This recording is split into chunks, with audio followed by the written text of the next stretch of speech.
Welcome to 70 System, a channel all about general role-playing and the role-playing game 70 System. I'm the DMG from the DMG Info channel, and this video is about a fiendish trap, as they always are on this channel, the tongue. Actually, that's probably a little bit more disturbing to you than it was to me, but it's probably still be we'll just get on with it.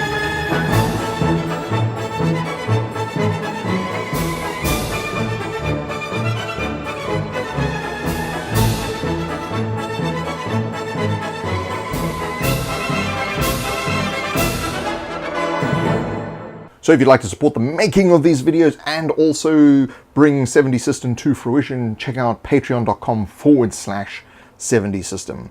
Now, the tongue. Now, this is a little bit icky. So it's obfuscated by the fact that everything is kind of in the ceiling except for the trigger. So the ceiling kind of hides all the various aspects of this trap. We've done a couple of ceiling ones before, but this is kind of, we're reversing some things from previous traps and now sticking them up where no one looks. So the lure is something you can use, something a little bit different. This time a rare plant that maybe they've been told about by a druid in the local village or hamlet that they've recently frequented, or they've got someone who's into potions and poisons in the group, and they see this rare plant ahead. Now, it's not really a rare plant, it's merely a reasonable facsimile, or it is a close relative but not exactly what they'd be looking for, that these gobbos have found and basically planted it in the dungeon as a lure. So they could be sweetly scented or whatever.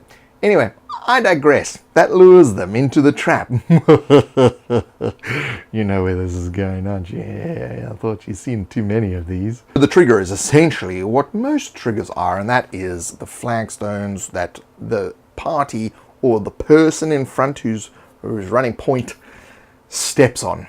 Now what happens is it launches them into the air. The whole thing sort of opens up, so no matter which way they're coming from, it opens up and launches them into the air. Now, from the ceiling comes a large, thick, leather-like tongue with an adhesive layer, nice and curved, and just scoops up the player. So they're stuck to this huge tongue that flies through, and the tongue has holes in it. Why? Because it slams them straight into these retractable spikes that come out of the ceiling above where they've just been launched up. So the ceiling is normally quite high, so the way they get pushed up by this trigger, it's not pushing them all the way up to the ceiling, but it's pushing them enough that this tongue comes through and with enough force rams them into the delightful DM's spiky bits. Now, the trap's not over yet. There's more to it than that. These spiky bits, once having done their damage, you decide how much damage it's going to do, they retract again. So now the player is on the ceiling, and of course is not holding on, and the tongue has retracted.